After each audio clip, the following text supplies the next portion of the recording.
Հայաստանի Հանրապետության մեծարգո վարչապետ, ազգային ժողովի հարգելի փոխխոսնակ, ամեն անգամ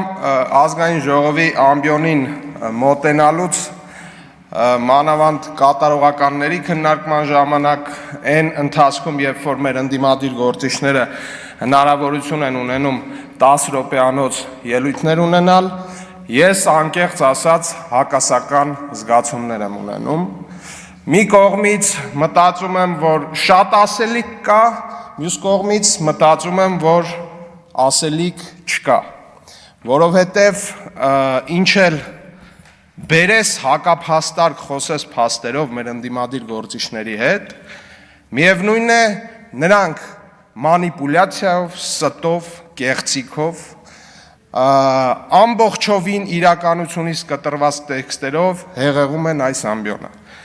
Չնայած այս հանգամանքին հետո հիշում եմ, որ մեր զրույցը այս ամբիոնից Հայաստանի Հանրապետության քաղաքացիների հետ է, այլ ոչ թե մարդկանց,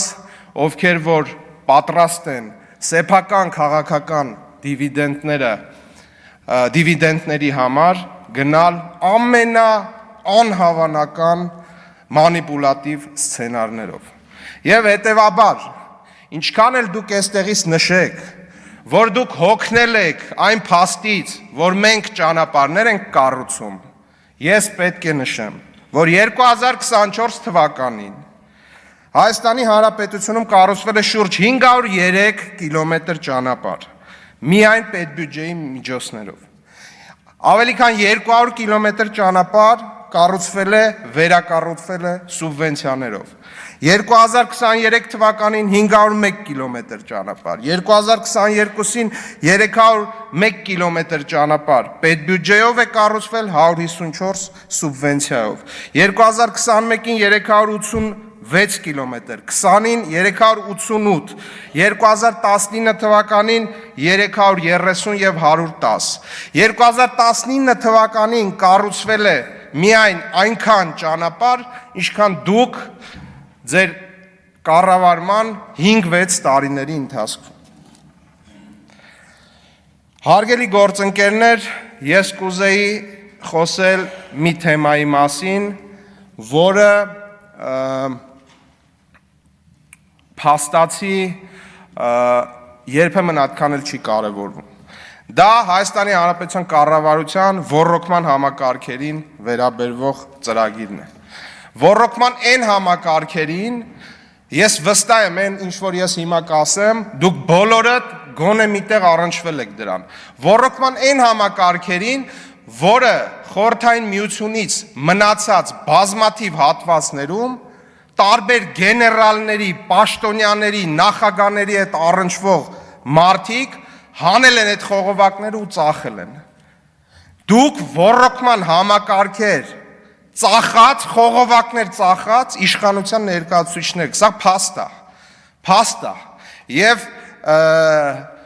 պոեզի գծերից սկսած, այն այտենց հատվածներ կա, որ գնում ես, դե Հայաստանի Հանրապետության երկաթուղային ցանցը ինքը մեղմ ասած այդքան էլ ամբողջական չի, բայց հատվածներ կա, որ գնում ես, մեկ էլ տեսնում ես, այս պոեզի ռելսերը պրծան։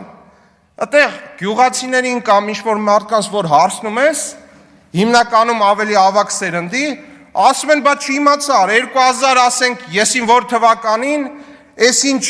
պաշտոնյայի հարազատը կամ ես ինչ պաշտոնյան կտրեց այս ռելսերը, տարավ ծախեց, բան, այդ ոռոգման համակարգերի, նաև այդ խողովակների շրջանակում։ Մենք սրա մասին չենք խոսել, բայց սա էլ է իրականություն։ Եվ հետևաբար 2024 թվականին ջրամատակարարման, ջրահեռացման համակարգերի մասով կառուցվել և վերակառուցվել է շուրջ 6.38 միլիարդ դրամի ջրագիծ, շուրջ ավելի քան 385 կիլոմետր, իսկ ոռոգման համակարգերի մասով 5.14 միլիարդ դրամ, 130 կիլոմետր։ Թոշակների մասով 6 տարվա կտրվածքով կանանց, թոշակառու կանանց տոկոսային հարաբերությամբ թոշակը ավելացել է 24.6%-ով, իսկ տղամարդկանցը 19%-ով։ Ջրամբարների մասով, հարգելի գործընկերներ, ես չեմ կարող ասել, որ այստեղ ամբողջությամբ այնպես է, ինչպես մենք նախատեսել էինք եւ այլն, բայց այսօր կատարվել է Հայաստանի Հանրապետության ջրամբարաշինության մեջ ամենախոշորագույն քայլը, քայլ, որը էլի խորհրդային տարիներից տենց գալիս է, Վեդիի ջրամբարի մասին է խոսքը։ Եվ Վեդիի ջրամբարի կառուցումը եւ այդ պատասխանատվությունը ստանձնել է մեր իշխանությունը եւ դա արդեն իրականություն է։ Պայմանագրի արժեքը, եթե չեմ սխալվում, $90 միլիոն։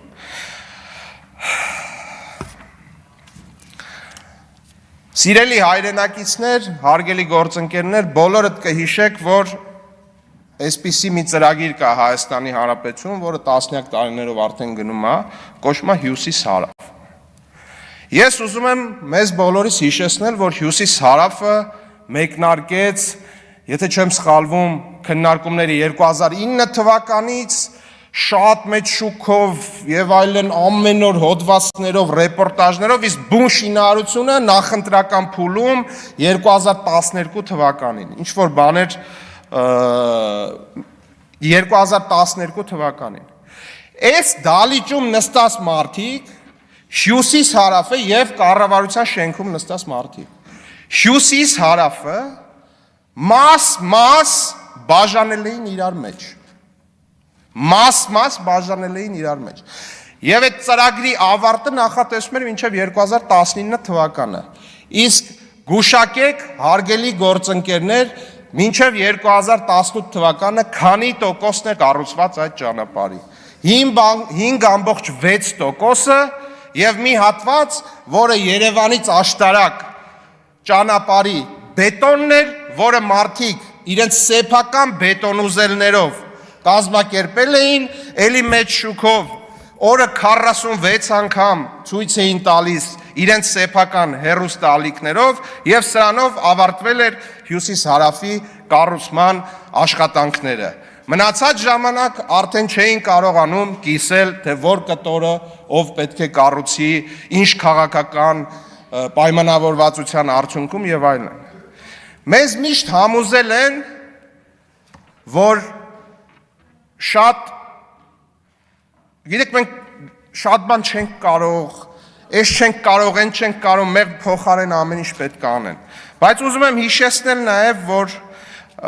հիմա ընթացքի մեջ է Հյուսիս-Հարավի երևի ամենաբարդ կտորներից մեկը, որտեղ որ թունելներ են, բարդագույն ռելիեֆ է եւ այլն, պայմանագրի արժեքը 214 միլիոն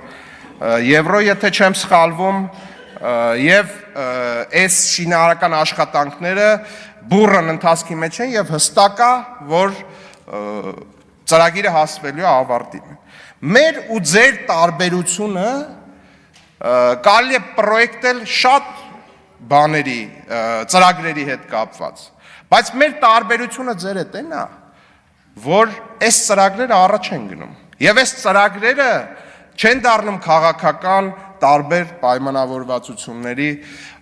մատաղ չեն լինում այդ պայմանավորվածությունների արդյունքում։ Սիրելի հայրենակիցներ, կարելի է անընդհատ շարունակել այս ընդդիմության կողմից առաջ քաշվող կեղծ թեզերի ջախջախման process-ը, այդ աղիողորմ, լալահառաչ, ողբալի ձայնով այստեղ ինչ-որ բաներ ներկայացնելու գործընթացը շատ հեշտ է իրականում ջախջախել փաստերով, բայց պատասխանատվության եւ քաղաքական պատասխանատվության եւ խոսքի արժեքի գնահատման առումով նաեւ ես շատ եմ կարեւորում, որ մենք խոսենք նաև մեր իրականացրած ծրագրերից եւ ինչի՞ չէ բացթողումներից, ձախողումներից եւ դա էլ քաղաքական յուրատեսակ պատասխանատվություն է, որ մենք ընդունում ենք, որ ինչ որ բաներ այնպես չի ստացվել, որ պլանավորել ենք։ Եվ շնորհակալություն եմ ուզում հայտնել մեր գործընկերներին իրենց ջանքերի եւ ներդրած ավանդի համար, շնորհակալություն ուշադրության համար։